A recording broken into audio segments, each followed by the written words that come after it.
what's up YouTube? Welcome back to my channel, PowerAddiction.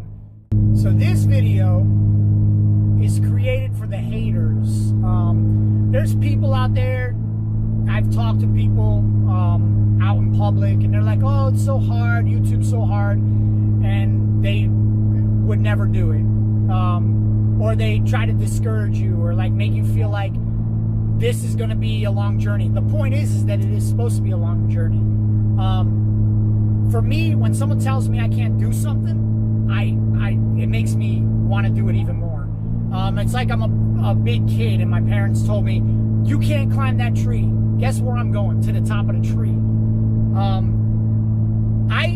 When people tell me that something's impossible, or in YouTube you have to do this and it takes forever, and like, oh, you need, back before it used to be, you need 10,000 views. 10,000 views is a joke compared to what you need to do now. And people used to say that back then, oh, you need 10,000 views in order to make money on YouTube. You'd like to start making money on YouTube. Dude, 10,000 views was a joke. And the people out there that used to think that 10,000 views was like a lot, that's a joke. Now, you need 1,000 subscribers and you need 4,000 hours, not minutes, 4,000 hours of watch time. So people have had to watch 4,000 hours of your content within a year. So, or within the span of any like year, like 365 days. So, that could be just discouraging in itself, not to hear people telling you, hey, you can't do it, it's impossible. It's possible. Don't tell me it's not possible, because people do it all the time. And my philosophy has always been, if someone else can do it, so can I. If someone can cut someone's brain open and do surgery, so can I. Is it my goal or desire to do that? No. But if you tell me I can't, well, don't tell me I can't do that, because I have no desire to do that. If you tell me I can't do something that I desire to do, I will do it no matter what, just to prove you wrong, even if it's not to benefit me in the end. Even if you tell me, hey, you're never going to make it on YouTube, I'm going to say, okay, I'm going to make it on YouTube, and I don't even care if I make $1 off of YouTube. I'm going to make it on YouTube just to prove to you that I can make it on YouTube. That's like the best fire or fuel for a fire that you can tell me, is that I can't do something. There was a point when I was trying to buy my house, and so many naysayers, oh, the economy, this was like in the bottom, 2012, in the bottom of the economy with the housing market in Florida. And people were like, you need to have the greatest credit score, and you need to make this much money, and you have to do this, and you have to do that. Well, I did what they told me I couldn't do. People were telling me left and right, it's so hard to get a mortgage, it's so hard to do this. I proved them wrong. Just because they said that I couldn't do something, I put every effort I could into bringing my credit score up. And I got my credit score from like a 5 something up to a 730 in less than a year.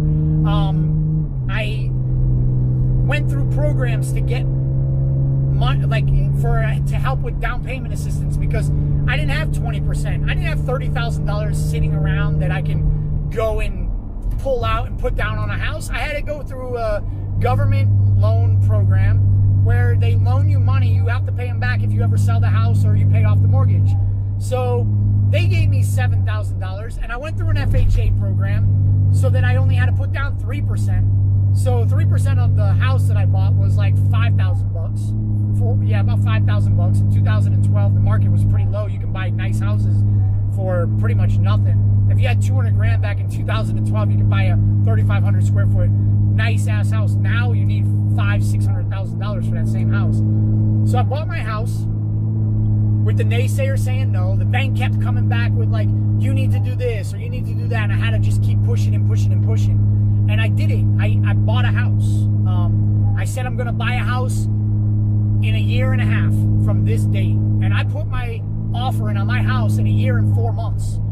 I didn't buy the house until almost 2 years later, because it was a short sale and it took 8 months to actually close on the house. But when the process was going on, they told me that I couldn't buy the house on an FHA because at the last minute, because my well is 3 feet too close to my septic. And I told him, you're really gonna take a deal that literally people have put so much money and effort into to try to close this deal on a technicality of 3 feet? I'm like, there's got to be a way to grandfather it in. So somehow, some way, I was able to close on the house, but I was persistent.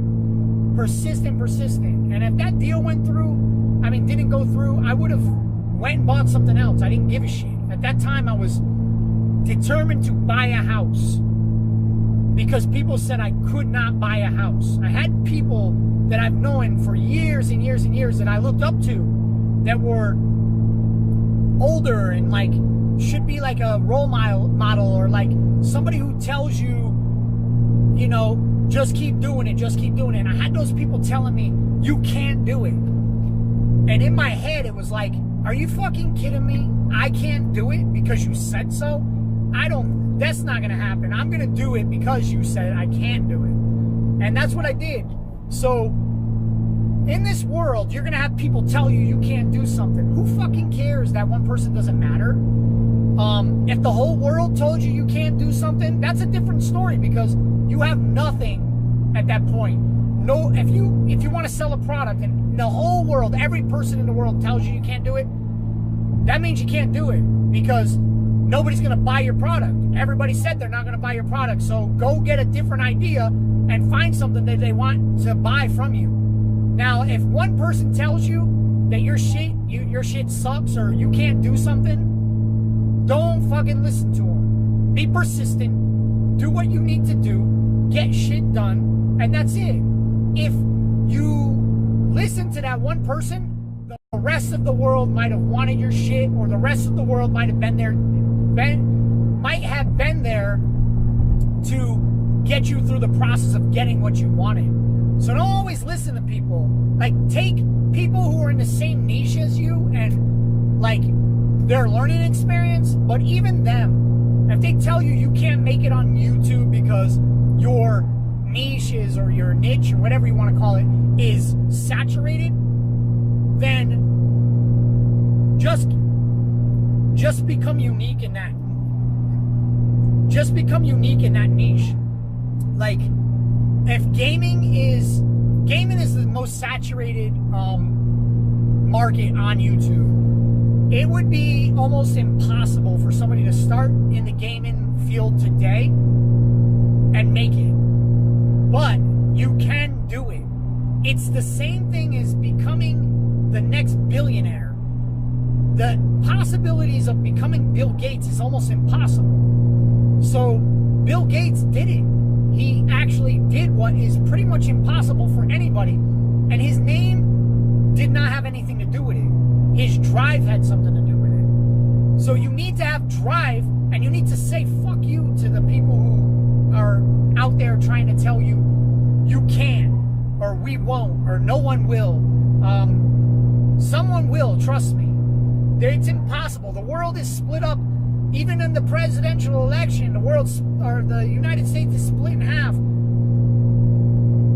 with hot topics, weapons, guns, concealed carry, the wall. Everything has a positive and negative side to it. There is 50% of the people want something, 50% of the people don't. You just have to figure out how to convince the other, just 1% of the other half of why your idea is right. And you've already tipped the scales. 51% to 49%. You've tipped the scales. So whatever you're passionate in, you have to get people to want to be on your side so you can tip the scales in your favor. If you want to get in, you want to sell a product, guns are controversy right now. They've been controversy, and the next big event that happens with guns is going to be controversy again. So there's going to be people saying we need to ban assault rifles, and there's going to be people saying we don't need to ban assault rifles.